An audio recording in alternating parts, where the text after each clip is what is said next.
You're listening to the Hunt Suburbia podcast. I'm your host, Pat Guyette. Big bucks I've been dreaming often, every night till I'm in a coffin. Vermont woods to the burbs of Boston, I'm looking for a tree to get lost in. Crisp mornings, little dust in the snow. Quality time, just me and my bow. Fall evenings, I know just where to go for some quality times for me and my bow.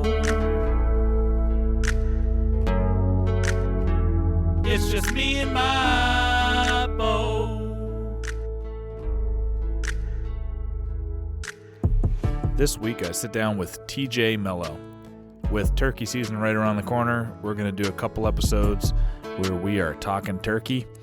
TJ is a great hunter. If you remember the podcast we did on deer hunting, really knowledgeable on it, and just one of those pure hunting enthusiasts. And he's a really good turkey hunter in addition to deer hunting. So he tells me some of the ins and outs about turkey hunting. This year he's actually offered to guide me in a unofficial guiding for a turkey. So hopefully I'll go down and get my first turkey with him. We'll do a follow-up podcast about that. But without further ado, here is TJ Mello and Talking Turkey.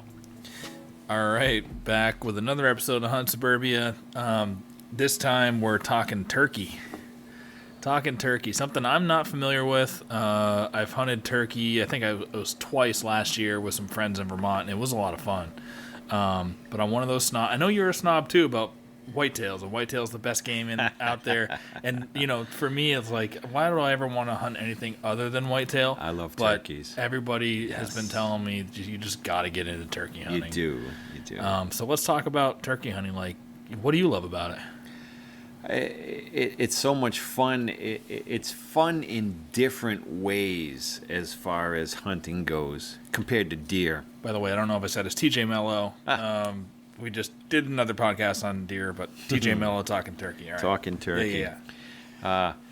I'm a turkey farmer too, so I guess I have a little knowledge on. Oh yeah, I saw that. Yeah, the domestic turkeys are light years away from the wild ones that we chase. So what are the differences? The major differences. Where do you begin? The color, the weight. Yep. The stupidity level. You know, everybody says turkeys are dumb birds, and you know they are, pretty much. I've raised a lot of different livestock, and poultry, you know, as a rule, aren't very intelligent. But domestic turkeys, they're kind of dumb. But they're not as dumb as everybody says. Like, they'll look up at the rain and drown because it's going in their beak. No, I've never seen that happen in 30 years. But domestic ones, we breed them for weight, you know, and for, you know, drumsticks and breast meat and all that, you know. And we raise ours on the ground, free range, so they walk around and stuff, and they're in good shape, but they're still fat slobs, you know, compared to a wild turkey, which is built for speed. They're always moving, running, evading predators is the name of the game for them things. So, yeah, a lot of differences. But as far as taste goes, you know, if I was going to make a couple of cold turkey sandwiches right now with lettuce and mayonnaise and some nice white bread, which is what I love. If I made one with one of my turkeys and a wild one, you wouldn't know the difference. The taste is about the same. It's the same. Yeah. You think you think the similarity of differences, like in how smart and dumb, you know, they are, the domesticated turkeys. Would you compare it at all to like a wolf, coyote, to a domesticated dog?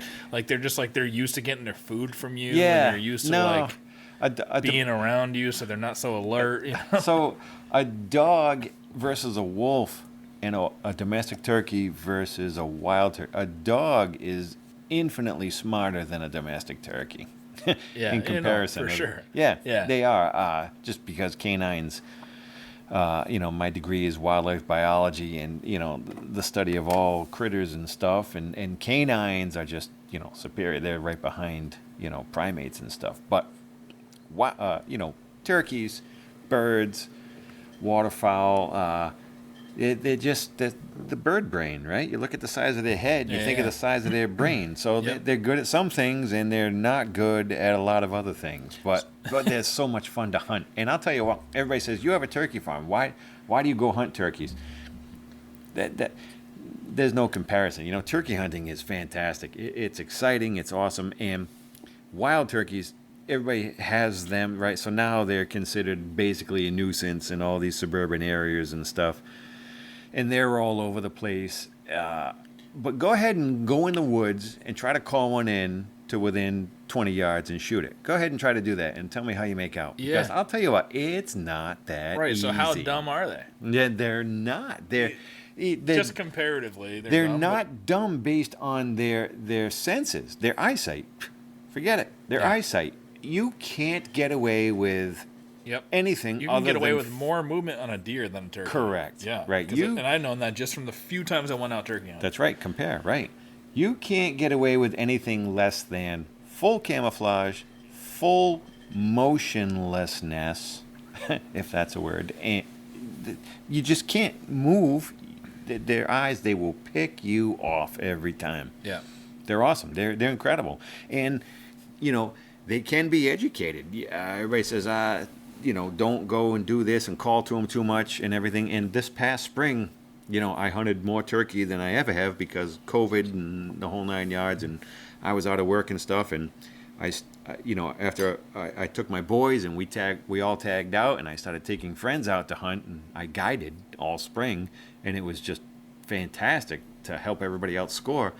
But I'll tell you, I had a couple of spots where I educated the hell out of those birds. And by the end, when I was trying to get my last couple of friends their birds, no way, those things were so smart. And they weren't fooled by any of my regular tactics. Not even close. So that says a lot for how smart they are. They really learned over the course of the year. You know, the ones that we didn't kill, that hung around there, that were exposed to my constant calling and my decoy setups and the maneuvers we were making.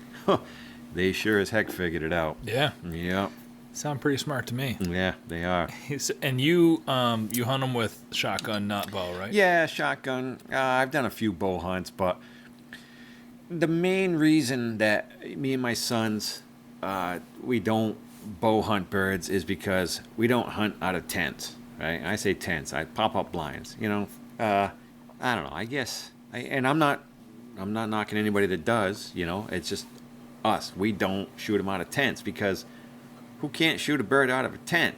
You know, it doesn't matter if you're wearing a 3-piece suit inside that tent. They can't see you. There's nothing between you and the bird but air, right? Yeah. Full camo, ditch it in the weeds. Right. Same thing with deer too. Right. If there's nothing between you, you're that much Who closer. can't shoot one out of a tree house? Not a tree stand, a tree house. Elevated box blind, right? These giant sniper rifle. Yeah, cubes. These cubes on legs. Yeah. Hey, if you want to be a better turkey hunter or deer hunter, hunt A, turkeys out of the ground, B, deer out of tree stands or on the ground. You know, get nothing between you and your quarry besides air. It's going to make you a better hunter. It's going to teach you how to camouflage yourself. It's going to teach you what movements you can get away with. It's going to teach you how to get ready for the shot as far as getting your gun or your bow up, what you can get away with for movement.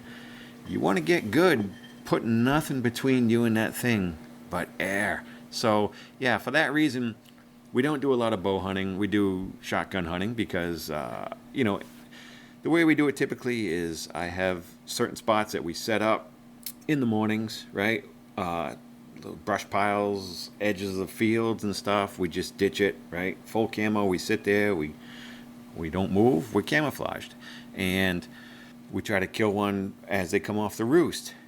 But if that doesn't work, then I like to move. We're very mobile, right? We move, we call. I don't have a lot of patience. We move a lot. And with moving comes portability, mobility, which equals no blinds, no tents. Who wants to lug a tent around on their back, right? And you say you're walking through the woods, right? Make some yelp, yep. All of a sudden you get a gobble. Here he comes. Now what are you going to do? You're going to pull this thing off your back and try to get it set up, and everybody gets inside and zip open the things, get up the gun, and blah, blah, blah, blah. Next thing you know, the bird's in your lap. He sees you. He's like, what the hell's this? And he's just a bird, but he sees this giant tent getting erected, and he's like, I'm not smart, but I'm out of here. So, no tents, get the gun, get down. If you hear one, the same situation. You're walking through the woods, you raise a gobble, boom, you ditch it in the brush, get the gun on your knees, and then wait. And then a little subtle calling, call them in. Next thing you know, you killed the thing. No tents involved. So if they're so good at picking out sight and you need them to get close with a shotgun, how do you go from shotgun laying across your lap or on your leg to raising it and shooting them without them? The trick is, and this all comes with preseason practice. So when I take my sons out, so every piece of advice that I try to say to whoever, I'm talking like I'm talking to my sons. I have 3 boys, and I don't pretend to be an expert on anything. But if I'm teaching my boys, right? So I'll tell anybody who's listening to this the way I'm talking to them. So to answer your question, practice, preseason, and when we are sighting in our turkey gun, I have them sit in the exact position that they would shoot a turkey from, which means on the ground, butt down low, like in a real slouch, so your knees are high. Yeah. So you can get the gun on your knees, almost level with your face. Yeah. And that equals a couple things, right? That's a good solid rest on your knees where the stock is on your cheek, and that means you don't have to move much because the gun's right there. Well, that's how I grew up hunting deer. Right. Same premise. Sitting on the ground like that, yep. But the less movement you have to do equals you better odds at killing a turkey. But if you're calling one and you hear them gobbling back and you hear them coming closer, you're not going to be an idiot and have it laying on your boot the whole time. You're probably going to get up and get ready. Once you've done it enough times. Yeah, once you've done it enough times. Minimal movement, right? Yeah. When we running and gunning or whatever you call it, we're moving through the woods and we're calling. And when you do raise a gobble, typically it's not super close, so you do have time to get yourself set up against. Always put a big tree behind you, up against you, breaks up your outline, similar with deer hunting. Yeah. But always get your knees up high so that gun is right on your knees and it's a rock solid rest, and it doesn't require a lot of lifting of the barrel to get the bead on the bird. So get yourself in a position that you are going to be able to shoot out of right from the jump. Yep, and the bead you put on the head, right? Yes. With turkey hunting. Head, neck, yep. Yeah, I tell my boys, right below the head, right on that neck. If your gun is, if you patterned in your gun like you should have, you put that bead on the neck, you're going to put enough pellets in the kill area to flatten them. Yep. Now, deer hunting, it's something that you can definitely just go out and it can be a solo journey if you want it to be, right? Where you can go out and do it. But would you recommend turkey hunting? You go with somebody who knows what they're doing first? Yeah, if you're a newcomer to it, then absolutely. There's a big learning curve with turkey hunting, as this, very similar to deer hunting. Turkey hunting definitely is more of a team sport. You want it to be, right? You want it to be. It's social. Yeah. And when I say team, I mean basically you and one other person. 2 people, one mentor or one experienced person with one rookie is all it takes to have a successful hunt for the rookie. And that's how I started, Yeah. Because the guys that have been doing it for a long time know a lot about it, as with any hunting, But with turkey hunting, there's a lot of calling involved, and turkeys are a little more discerning when it comes to their calling and their responses to calling. Like a deer, you blow a grunt call at a buck, it kind of half-ass sounds like a buck. He's gonna come in. But with turkeys, if you do a yelp that's a little funky and it doesn't exactly sound like a hen, that Tom possible he is not gonna come check it out as readily as a young buck, a deer would. So a mentor or somebody in the beginning who's gonna teach you some really good ins and outs of the whole thing. It's gonna shorten your learning curve very much so. Yeah, but it's always gonna be more fun to go out with friends. Absolutely, right? and that's the best part about turkey hunting is I enjoy my solitude with hunting, like with deer hunting. Like I enjoy that, but absolutely. I don't want to be by myself all year. Yep. You know, as far as whitetails go, I'm as hardcore as they come, and you know, every hunt I want to make it successful, and I want to bring home a deer, and it means everything to me. But with turkey hunting, it's so much more laid back, and it's just, you know, it's still exciting, and I still want to, you know, bring home a bird, or whoever I'm taking out, bring home a bird. But it feels like we have more opportunities with turkeys. It's easier to get into the woods. It's easier to get onto turkeys than it is to get onto deer. You know, and what I mean by that is it's easier to go into a piece of woods and have turkeys come around you within range than it is to go into the woods and have a deer come into range. Oh, see, I still haven't experienced that. Yeah, I guess I'm spoiled around here. Yeah, I'm in suburbia, and suburbia is good. Suburbia is the biggest problem with. Like you said earlier, man, they're all over the place. They're right. It's hard to find places to hunt them. The hardest part about turkey hunting in suburbia is getting the proper setbacks from houses and roads, because and that's one of the reasons they I love brought these up yards. Because in some of these places, right, can't shoot a shotgun. Right, this is true. So that's a little bit of a dilemma. But I would say, if you're a beginning turkey hunter, get a bunch of kills under your belt with the gun. You know, kill a bunch of turkeys, learn how to kill them, get proficient at killing them, learn how to deal with the adrenaline and the, you know, quote unquote buck fever, turkey fever, because it's a rush when they're coming in and your heart's pounding, I'm telling you. But learn how to get good at that, and then you will be better at killing them when they do come in. So that equals killing a bunch with the gun, because it's easier to kill them with a gun because, you know, there's less movement, and, you know, it's a little bit, they get hit harder with a face full of lead than an arrow through a small portion of their vitals. Yeah. And you lose less meat too. That's right. Very true. And they are just looking at this awesome mount you got of the turkey flying. They're beautiful birds. They really are. They are just they really are. They're big. A lot of people don't realize how big they are. Turkeys are. They're mini dinosaurs, you know? Yep, totally. You know, This episode is brought to you by Heron Hill Winery, the official winery of the Hunt Suburbia podcast. Go to www.heronhill.com and use code HS5 for an additional 5% off at checkout. Now, they already have some great volume discounts on there. If you buy 3 bottles, you're going to get 5% off. If you buy 6 bottles, you get 10% off. If you buy 12, you're going to get 15% off. So if you add the 5% extra you get from using code HS5, you get 20% off plus free shipping for a case. HS5 is for first-time buyers. If you're a repeat buyer, you've supported in the past, just get on there and use those volume discounts. Get the wine delivered right to your door. Enjoy a nice glass of wine while you listen to this podcast. There's a lot of great information. And support us. Support the sponsors. We really appreciate it. HeronHill.com. Use code HS5 for an additional 5%, or just enjoy their volume discounts. You know, I call them the prettiest bird walking around the woods. They really are. I mean, that and the wood duck. Yeah. I mean, they're gorgeous. When you see a tom coming in full strut at that first light, and, you know, he's rotating that fan, and the sun is hitting it, and the iridescence off the gold on the feathers, you know, and his head looks like a floating golf ball. It's a rush. It's awesome. It never gets old. It's so much fun. Just try it. I'm telling anybody who hasn't done it, try it. And if you do it once, you're going to be hooked. So we didn't get the one time I went with my buddies in Vermont, we had some answering calls, and we got pretty close to having them crest up over a hill. Yep.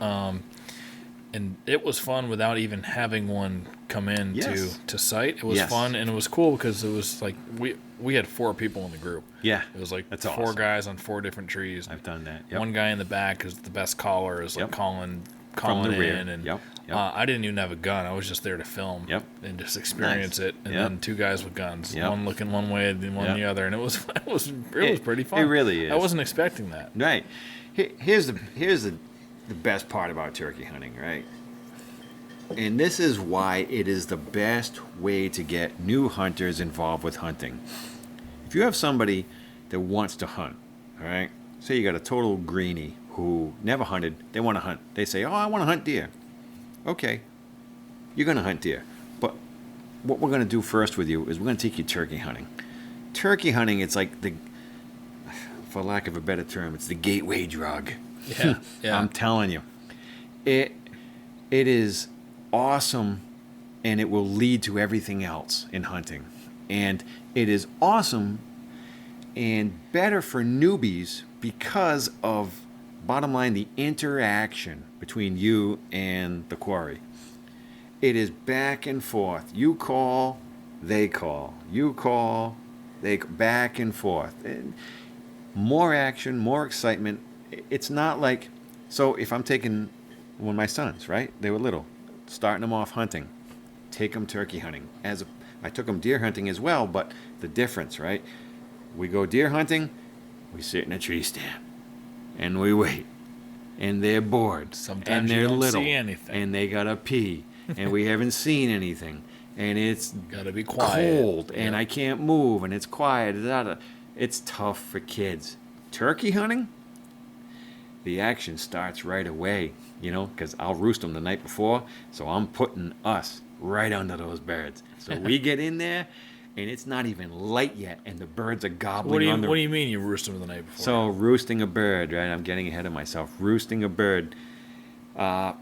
Turkeys roost in trees at night to keep themselves safe from predators. Essentially, it just means they're bedding, right? They're bedding. It's their bedding area. They roost in trees. And a bird, the muscles in a bird's feet, requires very little effort to stay clenched. They sit on a branch, and the toes curl naturally, and they hold that branch all night, and they can fall asleep, and the musculature is such in their feet that those toes don't open up, so they can stay perched and grabbed onto a branch all night. Yeah, that's cool. Anyway, they perch in trees at night. And when you say you roost them, you just locate them. Right, roosting is locating. Okay. And when they fly, so in the evenings at dusk, before dark, they're in the area that they're going to roost in overall, right? They'll be on the ground pecking around, and then they decide to fly up into a tree. And it's quite a thing to see a turkey fly into a tree. It's like a small aircraft taking off. Yeah, that's a whole nother story. But they fly up into a tree, and then they stay there all night long. So they never change a tree? At night? In the beginning, they will. Like, you'll see them. They'll fly up into a tree, and they'll flap around, and they're making a ruckus, and they decide they don't like this branch, and they'll fly over 10 feet and stuff. But once they settle down, and once it gets dark, they don't move. That's because where they're going to be. Birds have very poor eyesight. I'm a poultry farmer, and if we have to catch birds, we do it at night because they can't see worth a damn in the dark. So anyway, these birds stay in the trees overnight, all night. So if you go there at dusk, so you have permission at your aunt's house, and you're going to hunt there tomorrow, go there, right? And you don't have to be right where the birds are going to fly up to the trees. You just want to hear. What they do is when they fly up into the trees, they gobble. They gobble. And a turkey gobble is a loud sound. Can you imagine if a deer bedded in a tree and grunted? Oh, it would be so much easier. Oh, shit, there's a buck over there. Right, seriously, because these birds don't move all night. So you go back in the morning and you set up underneath them. So, if we could pinpoint a spot where a deer was going to be all night. How close do you get to them? Well, see, that's morning? Underneath them, you mean a couple hundred yards away? Well, not even. So that's one thing I've always struggled with over the years. I have a tendency to get too close to where they are roosted. Yeah. So if you can roost them the night before, like if you can make some calls and you make some, the night before we usually make shot calls, crow call, coyote call, woodpecker, scream, whatever. If you can get them to call back to you from the roost, then you know where they are, and you know where they're going to be in the next morning. Why would they answer a coyote call or like a woodpecker? So turkeys, they do what's called a shock gobble. They'll gobble out of shock. So if you surprise them or you scare them, they'll gobble. And, my domestic birds, same thing. If you go out there and I scream your name, hey, Pat, They all gobble like crazy. So it's a shock thing. It surprises them, right? So you're walking through in the dark and you do some of those calls. Well, right at dusk, right? So if you know where they're gonna kind of be, and then you wait, you do some shock gobbles. You do some calls to get them to shock gobble. Now you know where they are. They're in that tree over there, say. You come back tomorrow morning, they're still going to be in that tree. Yeah. So then... See, that's cool, too. Yeah. Yes. That's nothing like... Right, they're there all night long. A buck might change his bed. Oh, absolutely. There's no comparison when it comes to that. Yep. So to answer your question about setting up on them the next day, I usually like to get within... like I said, I have a tendency to get too close to them, and it's cost me a lot of birds and stuff, but... I like to be within 50 yards, and a lot of times that's kind of close. But so can you spook one out? Yes, you can. If it's middle of the night and you're walking through the woods and there's one roosting, they're going to let you pass? Yeah, they will. Yeah. They will. But what the hell are you doing walking around the woods in the middle of the night in just April, curious about May? They're they're up there because they may hear you. Say it's middle of the night and you walk underneath them. They may know you're there, but they're not going to say anything. In the middle of the night, they're really quiet, laid back, blah blah blah. They're not sleeping too, right? They're sleeping, right? Yeah. But even if they did wake up and see you, they don't shock gobble. I've never found it to be they shock gobble in the middle of the night. Even my birds, if I go out in the barn and slam open the door or something, they're tired, they're sleeping and stuff. So, yeah. But it's dawn and dusk. They get active when they're going to bed. When they're waking up, wow, they're gobbling. So. Yeah, and that's real. Like we talk about as hunters, how awesome it is to hear the woods wake up. Yes. No matter what season it is. But there is something better about it with, the couple days I was turkey hunting. You wake up, you're out there in the dark, and the entire woods. Oh, it sounds like sometimes if you're in a bunch of birds, and you hear them all gobbling, man, that is cool. It really is, and it carries. And it's funny because even if you have a group of birds that are quote unquote together, they don't typically roost that close. So like we've been set up in the morning, pre-dawn, waiting, and they'll start gobbling on the roost when they finally wake up, and you'll hear one. Like say at your 3 o'clock over here, and then you'll hear one at your 11 o'clock, and you'll hear one over here. But they're all within a couple hundred yards, and then you'll hear one way across the street. That sound carries, and it's fantastic. And then what you typically do is do some subtle calling, hen calling to get them to know where you are. So then it becomes a competition of who's going to fly down from the roost to get in front of you first. For you to shoot them. So talk about their social nature a little bit more, and about your the wildlife biologist side of you. Plus, you just have so much experience on turkey hunting. Are they? Is it? And I'm going to draw comparisons to deer hunting all the time. But is there a bachelor group in the spring? I know they're bachelored up for a long time, but in the spring, when you're calling and it's mating season.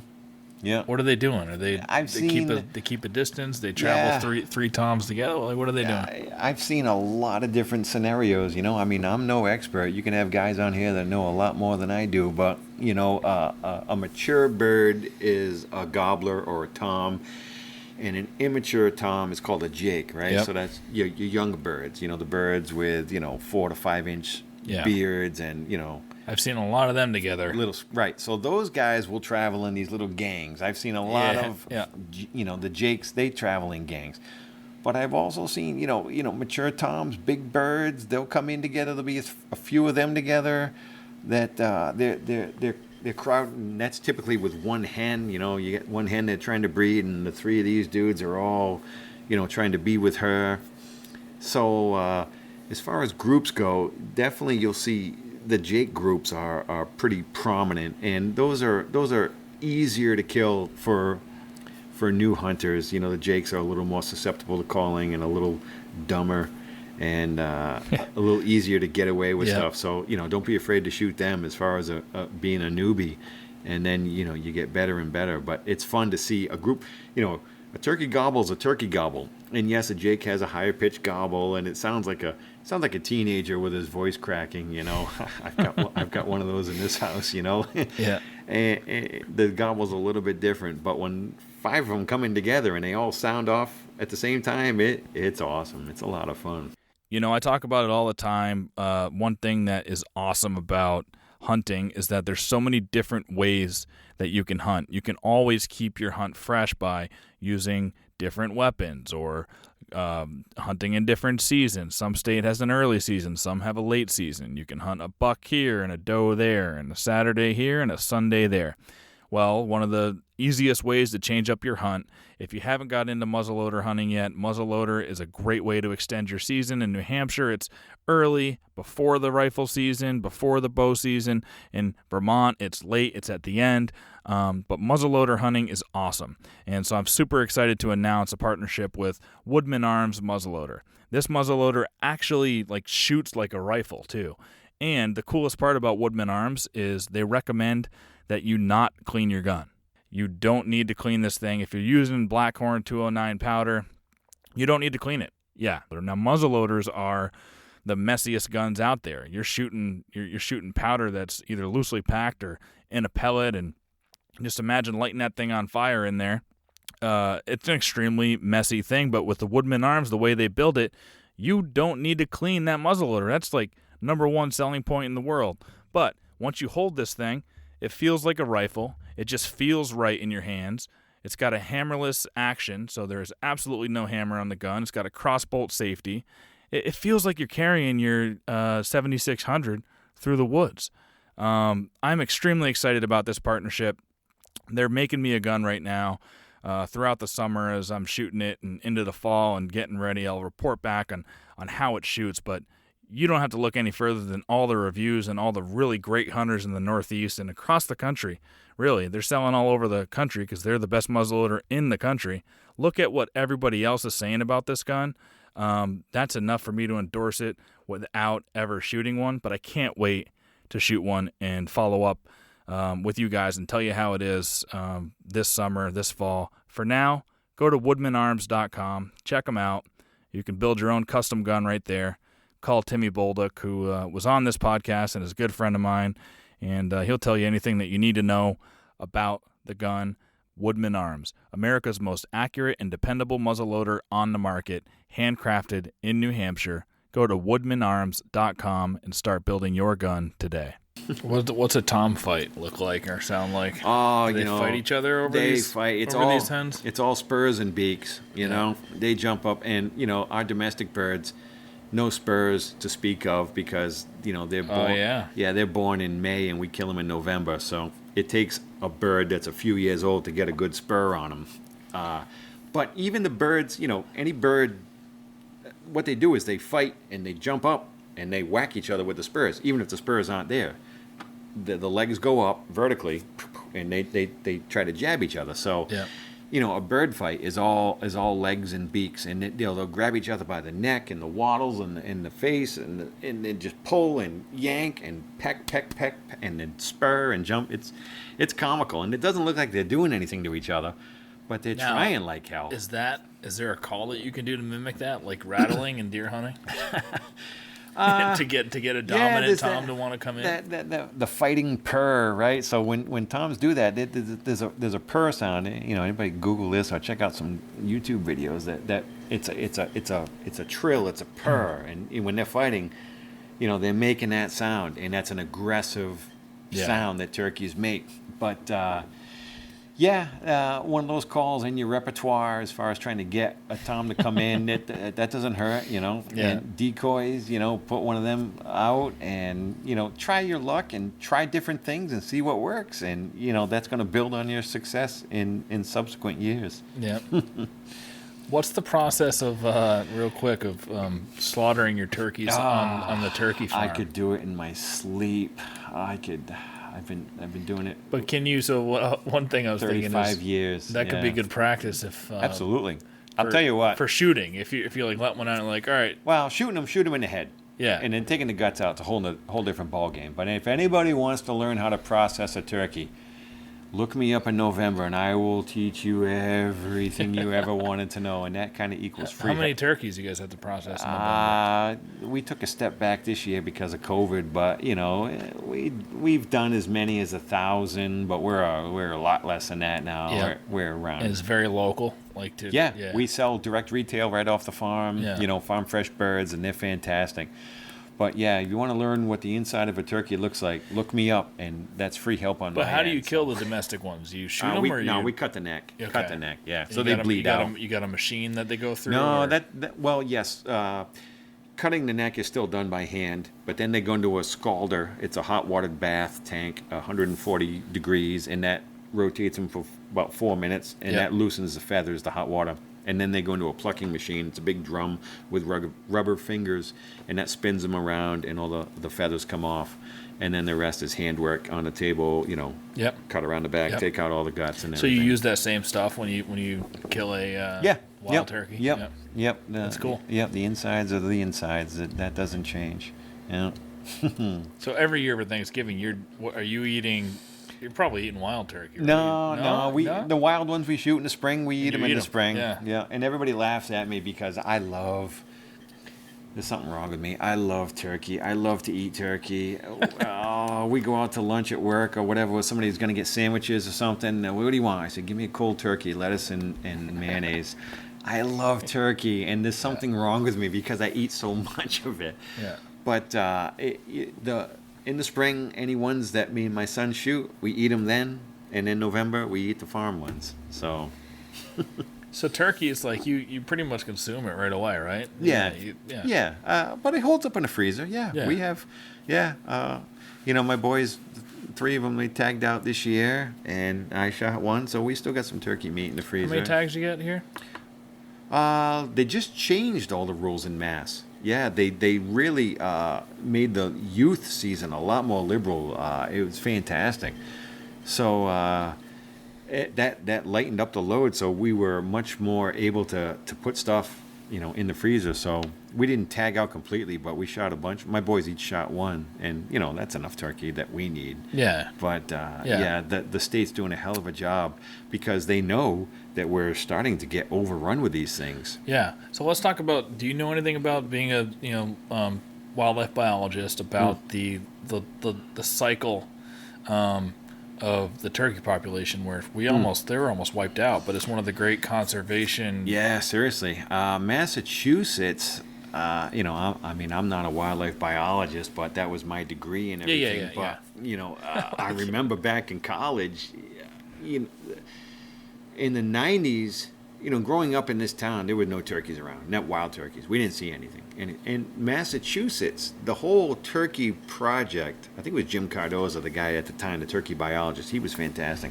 And the way that Mass brought them back was great. And they started with a trapped flock of birds from Vermont. Yep. Yeah. And they brought them, reintroduced them down here. And this is going back, my memory's failing me. This is in the 70s, I think, that they began this in earnest.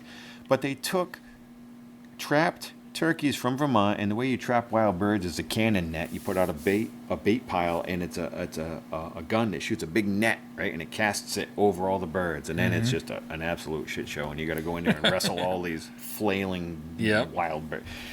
It's never fun. But they took wild birds from Vermont, brought them to Massachusetts in the areas that they figured would support them, and those areas did support them, and they supplemented them in following years, and the population just took off because turkeys are they're proliferant.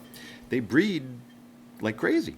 They multiply. Yeah. And it's similar to like the deer story, where suburban areas actually that create good habitat. Better habitat, right? And the best thing for wild turkeys is bird feeders. Yeah, so I was gonna say, what do they eat? But they'll eat anything that fits in their beak. But I'll tell you what, backyard bird feeders are one of their favorites. That's why it's not hard to get permission to hunt birds, because people are tired of these things, ripping up their lawns and eating all their bird seed and crapping everywhere. My brother, he's got turkeys in his yard, and he's not a hunter, and he loves when me and my boys go over there and shoot birds, because the turkeys, the crap in the yard, and his dog going rolling it, and the dogs come in the house smelling terribly. So, these turkeys are definitely they have become a nuisance. So the state's doing a great job as far as allowing us to shoot more of them, and the opportunities are there. So I would tell anybody, get out there and hunt them, because it's just so much fun. What, outside of observing, just seeing turkeys and where they're at, how do you scout for them? That's a good question. They leave, a lot of sign, right? Scratchings. And, so if you're walking through the woods, so you're a deer hunter. So and especially in the snow, too. It's easy to pick out. Yep. But, when we're scouting for turkeys, we're scouting right before the season, similar to how we do for deer. So if you're going in the woods before the season, right, March, and you're looking for turkey sign, so like somebody like you who's new to turkey hunting, if you walk in the woods and you saw an area that the deer had fed in, right, and they churned up the leaves, you know right away what that looks like, right? So it's churned up with a hoof, right? There's a difference, right? A deer will dig a little bit with a hoof, and they'll bury their face in it, and it's kind of localized churning. Whereas a bird, a turkey, they go in there and they scratch it all clear. So they make like these little mini scrapes, probably about 18 inches across. Where they just, get chickens. You get some backyard chickens to lay eggs and watch them, right? What do? They're always scratching. And they make these little mini scrapes where they scratch everything out of the way, because they're looking for the stuff below that. They're not going to eat, they will eat acorns and stuff, but they're looking for the bugs, the grubs, the little mini greens. So, turkey sign, you want to see, scratchings. I guess you can also go a couple days before the season opens, just wake up early and listen for them, right? Absolutely. That's a great way to do it. Whatever piece of property you have permission on, go over there at dusk. Not even so much dawn. Dawn too, but dusk. Go over there and walk around and just find a good spot, bring a soda, bring a coffee, and sit there and just listen. Listen for where they roost. Listen for the birds. First of all, it's going to confirm that they are, in fact, on the property. And second of all, it's going to tell you, where they roost. Not that they roost in the same spots every night, but it's going to tell you they're around. And then start looking for areas where you can shoot them, right? Look for, obviously fields are great. Turkeys love fields. They hit them in the morning. A lot of bugs, a lot of greens, field edges, easy to shoot through and into. Yep. That's your best setup. But if you're in more of a suburban setup, then obviously, first of all, make sure you're 500 feet from a house, 150 from a road. Then you want open areas, not too much brush. It's like deer. You can get away with shooting through a little bit more brush. I don't shoot through. You like the islands in the middle of the field?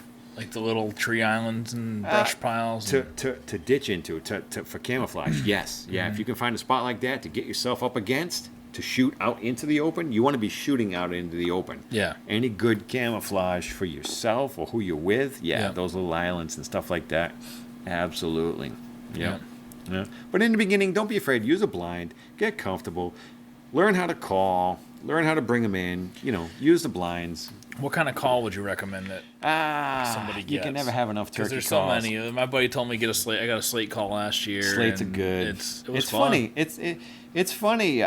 Different calls work differently on different days, on different birds. Yeah. One call will work fantastic on Monday, opening day, and on Tuesday, you won't get a single bird to respond to it. They're very finicky and they're selective, but that's why it's nice to have an entire repertoire in your turkey vest of different things that you can throw at them, because you'll get different birds to respond to different things. But yeah, definitely get yourself a good box call, with the big long lid. Yep. Get a slate call, and then get some of the diaphragm mouth calls, and practice with those, because those are a little tricky to get used to. And my wife gets so aggravated. I walk around the house, yelping and making random weird turkey sounds. Every March, huh? Yeah. It's like getting back into shape for turkey season. Right. And the hound dog starts howling, and it's funny. It's kind of it's what we do around here, but practice with different calls. Get good with them before the season, and before don't go out right before the season and practice on wild birds, but go out way before the season and practice on wild birds, because you will educate them if you do it too close to the season. Yeah. But go out and, see what works. Or, look me up, come by the farm, and, we'll, because those suckers, they'll definitely call back to you. Yeah. Man, this is going to be... So with COVID, like I heard, and you brought it up a little bit, like there were a lot more turkey... some of my friends who are turkey hunting, they're like, man, the woods were... Yeah, I saw a lot more turkey hunters this year. As much as COVID sucked for every reason that COVID sucked, and it was terrible. Yeah. It made for a great turkey hunting spring. I mean, I was out of work. My job shut stuff down, and the timing was perfect. I said, well, we going hunting. Yeah, yeah. I told my boys, I'm like, here we go. And we sighted it, sighted in the guns and stuff. And we have a little 28 gauge shotgun, which is just deadly. My boys are killer with that thing. But we shot it again, and we got lined up. So I got 3 sons, and the first 4 days of the season, they were tagged out. Boom. 1, 2, 3. It was awesome. So then, I didn't have a whole lot of interest in shooting one myself. I knew I had a whole month to do it. So I started reaching out to friends who I knew turkey hunted, and a couple of newbies. And I said, hey, you want a turkey hunt? Yeah. I said, come on over. I'll take you. And so I turned into a turkey guide. Bottom line, long story short, I was 9 for 9 on guided hunts. That is freaking awesome. It was awesome. I had one friend and his son who came, and Logan and Mort. And Logan, he was, I think, 14, and shot his first bird. Just awesome. I filmed the whole thing. Matter of fact, it's on my YouTube channel and stuff. But I filmed him. Great hunt. And then we were heading out, and I said, let's try a couple of calls. And I got another one to gobble, and I looked at Mort, because he'd never shot one either. I said, you want your first bird? He's like, wow, all right, let's try. I got him his first bird, and it was just a great day. And it's nothing better than that. It was awesome. It was a great spring overall. It was a lot of fun. So yeah, that's like you said, for all the negatives COVID brought. That's right. That was the one good positive. Yeah, I think it's like great for recruiting people into any kind of hunting. Like a lot of people are like, damn, what if the grocery stores don't open anymore? That's right. I need to know how to... A lot of people started looking at it that way. It's hunt, true. Forage, fish. Where does our food come from? Yep. Right? Where does our... Right. I tell everybody, get some backyard chickens, raise your own eggs. It doesn't take a lot of land to have a little bit of livestock. Yeah. It's true. No. And my wife comes from Kyrgyzstan, and everybody there... Absolutely. Everybody there's a homesteader. They use their property to the best possible yield that they could. That's right. That's where the stuff, they know where their food comes from, and where a lot of that is lost on us and lost on these younger generations. So anything we can do to get kids involved, like, let's do it. And I love, I don't generally love to cook, but I love cooking venison. Yes. I love cooking something that I harvested. That's right. It's just like that. So, that gets me into hunting, and it gets me pumped up, and I love to share it. And so true. Yeah. So true. It's it adds so much to every hunt, every experience, all that. We had venison for supper tonight. I mean, we eat everything that I can bring in, that all of us can bring into the house. What's your favorite way to cook venison? I'm not a cook. I suck. My wife is fantastic. So what does she do with it? You name it. I mean, she's done it. Meatloaf, shepherd's pie, and burgers, and stuffed peppers. It's so versatile. Versatile, and marinades on steaks, and straight up steaks, and every recipe that calls for any kind of red meat. Boom, you throw venison into that. And what about your birds? Since it's a turkey podcast, what's the best way you just? Yeah, in the beginning. You into deep frying it all? Yeah, we've done some of that. I mean, being a turkey farmer, I've experimented with all of it. Yep. I've tried it all. But as far as in the beginning, when I was shooting wild birds, I would treat them like the domestic ones, right? So I wouldn't fire up our turkey processing operation at the farm, just for one bird. So the big thing is the hot water bath to loosen the feathers. So I would heat up a barrel on the propane thing and get the water hot and dunk them and peel them, pluck them by hand and do all that. I did that for several years, but then once you get a wild bird plucked out, it's an ugly naked thing. They're scrawny, man. It's like a cat with no hair. Oh, seriously, the drumsticks, they look like a weightlifter versus a pre-teenager, Yeah. The drumsticks on a wild bird are scrawny. Yeah. And there's not much meat on a lot of them. So then I just started breasting them out, and taking off a lot of the bigger cuts and stuff like that. So, and I guess I'm kind of, I would always recommend everybody to utilize every part of every animal they harvest, So, meat, I'm not going to sit here and tell you to just breast out your turkeys because then you're wasting a lot of meat. I'm spoiled because I have a stupid turkey farm. So I guess I don't need to go too crazy on the wild ones, but I would recommend anybody. Yeah, definitely. I mean, skin them, pluck them. You can dry pluck them. Experiment, cook them all because they're all good. The dark meat on the drumsticks, it's good. There's not much there, but it's good. So don't be shy. Go for it. You ever eaten the tongue from a deer? I have not. That's something we're going to be definitely doing. Really? Yeah, I've heard of it. My wife and the in-laws live with me too. Yeah. From Kyrgyzstan, and they learn it. They just moved here. They packed up their whole life there, and they're here now for the long haul. And nice. Big culture shock. And no doubt. whenever I get a deer, they hate that I bring it to a butcher, but I just don't have a great spot to do it in my yard yet. But I'm building it this year. Good. And when we start doing it, they always ask, "Where's the tongue? Where's the tongue? Where's the tongue?" No kidding. And tongue is great. Beef tongue is great. I love it. It's true. So I'm gonna eat some deer tongue next year. Absolutely. I mean, we watched a couple of. I don't watch much TV, but the one show that my wife always has on is the one of the Alaskan shows, and they caribou tongue and everything, Yeah. And they say it's great, and I'm not opposed to trying anything. I should try it. There's no excuse. I feel kind of stupid for not trying it because I don't want to waste anything. I think I will this fall. I bet it's really good. And another buddy of mine that I used to work with, I haven't talked to him in years though, but he said, dude, have you had deer cheek? And I was like, no, I never had the cheek. But he loves the cheek. Yeah. Man, he said it's delicious. Yeah. It's like his favorite part of a deer. Really? So there's not a lot of meat there, but I can see how it would be pretty tender. Yeah. Yeah, we should always obviously strive to utilize. A lot of people don't do anything with the ribs either. But we do the ribs. Yeah. We started doing this year. Well, I should say last year. I always get, the ones that. The nice bucks we mount, right? We're talking about deer now, right? So we mount the heads, right? Small ones, we just tack the racks on the wall. But the hides, on the ones we don't mount, I always had the hides tanned, right? I got a good friend who's a taxidermist. He's the best. And we tan the hides, hair on, right? Make beautiful blankets, right? Deer hides. So we did that for a long time, but all of a sudden we got deer hides all over the place, right? And we have a cabin up in Maine, and those things are everywhere. They're on the beds, the recliners, the chairs, the hides everywhere. So my buddy Don, my taxidermist best friend, he last year he said, let's do a couple buckskin, hair off. I'm like, absolutely. So we did, I think, 3 of them last year, hair off. And I'll tell you what, we're not even close to talking about turkeys here, but I got to get this It's all right. It's always got to come back to deer. It's coming back around, you're right. But I'll tell you, this buckskin came out so nice. It is the How'd you get all the hair off? That's on him. That's the taxidermist thing. Eh? He's an ace.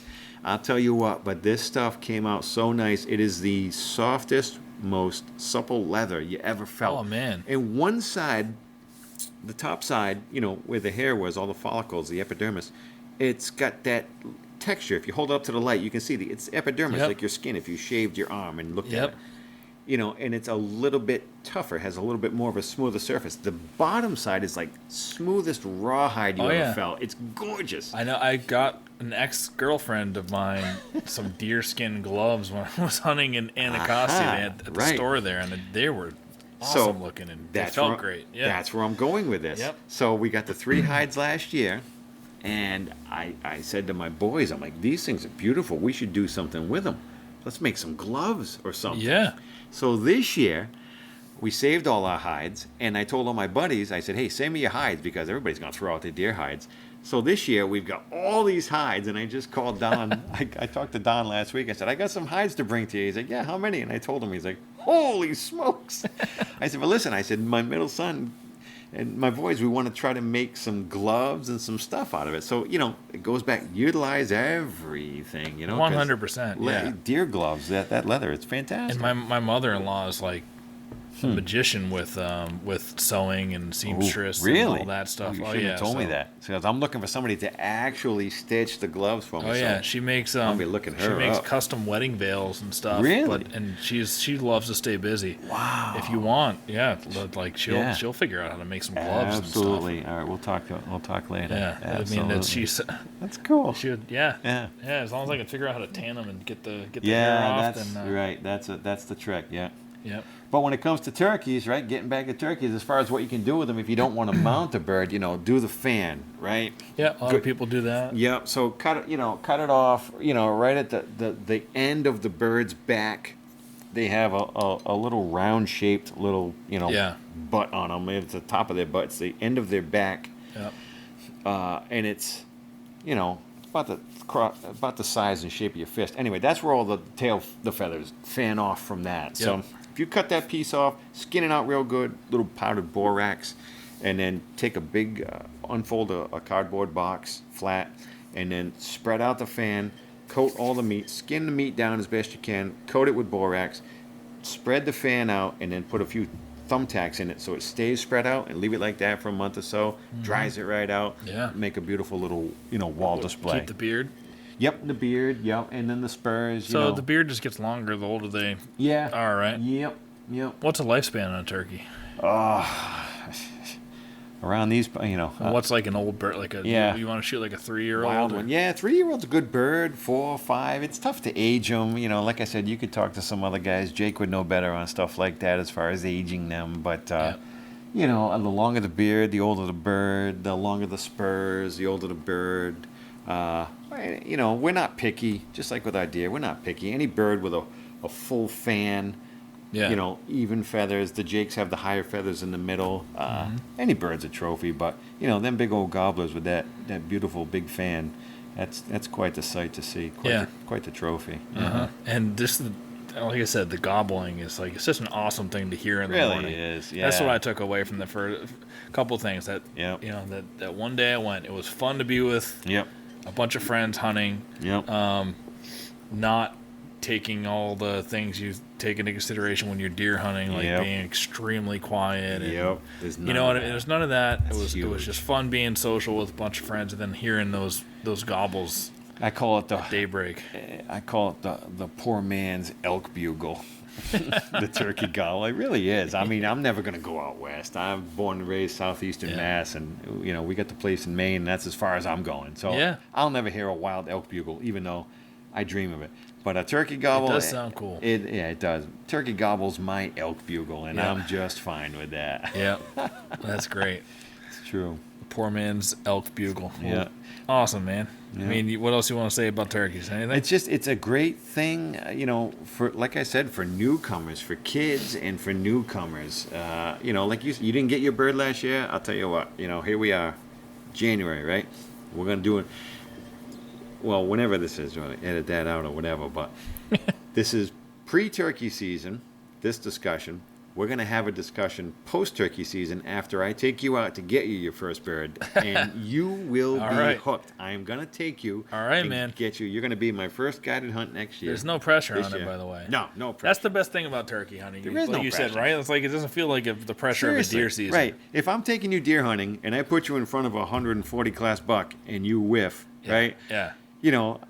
I'll be upset, but I'll be happy that you got the opportunity. But you're going to be hard on yourself. You're going to kick yourself in the ass. But guess what? If I put you in front of a big turkey and you miss, it's all good. We'll go tomorrow. You'll shoot another one. If I got a gun, I'm not missing. That's right. Pretty good shot. I like your chances. But I'm going to take you and get you your first bird, and then we can have another discussion, and you'll look at it from a turkey hunter's perspective, and you're going to be hooked. Yeah. Guaranteed. Yeah. Guaranteed. Well, I mean, it's like anything. If you're getting into hunting, getting into deer hunting, you're probably going to get into some fishing and some turkey hunting. Byproduct, yeah. Maybe you're going to forage some mushrooms. Like, it's all like, you get into that It's the outdoors. that general just like outdoors. lifestyle of The like, man, I want to lifestyle. be out. Yeah. I want an excuse to be outdoors more. So true. What can you do? You know? That's how all of this.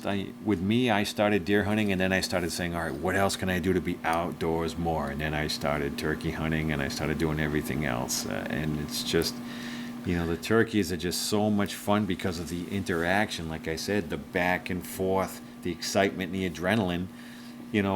There's no adrenaline like a deer in front of you, but there's a lot of hours spent deer hunting between deer interactions. Yeah. With turkey hunting, you can get exposed to turkeys a lot quicker, and you have a lot more exciting hunts faster, which is all about getting someone hooked on turkeys, on hunting, and then hooked on everything. And also, are you ever out for a full day turkey hunting? Or? No. Well, Massachusetts, we can only hunt till noontime anyway. Oh, yeah. That's the law. So that's the other thing. It's nice. If you got to take vacation time, right? So I take vacation time in the spring, and we'll hunt till noon, and then I can work on the honeydew list after that, you know, and get some stuff done. So it's good. And, it's just great. That list is always piling up. It's never ending. Especially with how much you're in the woods. Yes. Yes. And you've only got one kid.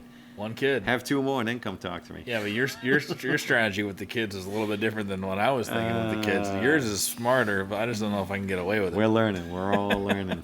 Hey, talk about hardcore, right? My boys, I planned the birth of my kids around hunting season. So we were talking before this about that, and when he said that, I was like, I kind of did too. I told my wife when we were getting married, like, we're not going to have any kids during deer season. I don't want to worry about birthdays during deer season. That's how I was thinking. You did it opposite. TJ said no. I had, I made it so my wife had our kids at the beginning of deer season, so I could take all that time out of work and hunt like crazy. Uses paternity leave to be in the woods all the time. Oh, this is bad. I've been at my job a long time, so I've got some time off and some benefits. But here we go back to the deer.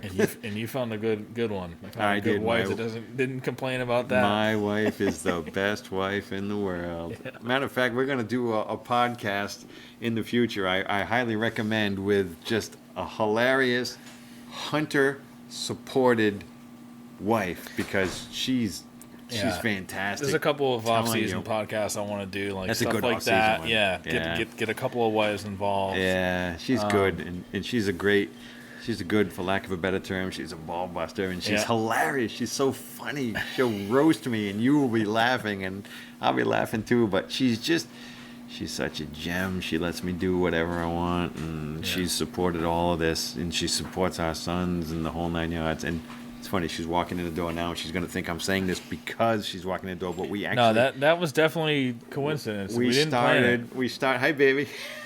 We started before she walked in. Nah, it's true. Whenever if you're dating someone, tell them what you're into. Tell them what you do before you get hitched. Yeah, and there's one thing that I'll give my wife credit for is she says all the time, she's like, yeah, but when we first started dating, you told me you loved hunting, but you said you went 5 weekends a year, back to Vermont. That was back when I was going to Vermont all the time, and I just went for the 3 rifle and the 2 muzzleloader weekends, and that really was all I hunted. But it builds off of that. But now, like, I am a lot more obsessed. Yes, yeah, and it doesn't... So I get it. It doesn't lessen up, and then, you take your kids out down the road, and, she understands where you're at. She understands what you do, and I can tell you got a supportive wife, and you're going to be fine, you know. And that's a huge thing going forward in this life. And if the kids are going to love doing it too, it's another thing. Like I can go away for a weekend and give her a break. Right? That's right. Absolutely. Take the kids. She's got the place to herself. She can relax. Whatever. Yep. Yeah. Absolutely. It's a win-win for everybody. And one day we'll build a cabin in Maine. Yes. I got to work her up to that. Yes. That's some work. I will speak from experience. That's a big jump, but stay on her. Cool. All right, TJ, this was great, man. Yeah, a lot of fun. Thanks for having me. This is a lot of fun. So, good job. Full Draw Farm Adventures on YouTube if you want to check out his videos. He's got some turkey stuff on there. I saw some tractor building stuff on there. He's got deer hunting. We're learning. I'm trying. It's a hobby. He's having fun with it. Yeah, I'm a nobody, but it is fun. For sure. Yeah. Well, appreciate you for spreading all your knowledge, buddy. Thanks. Yep. See ya. All right, just want to take a quick break and remind everybody that's listening, please, if you haven't, go on to iTunes or the podcast app, anywhere that you can leave a review on the podcast.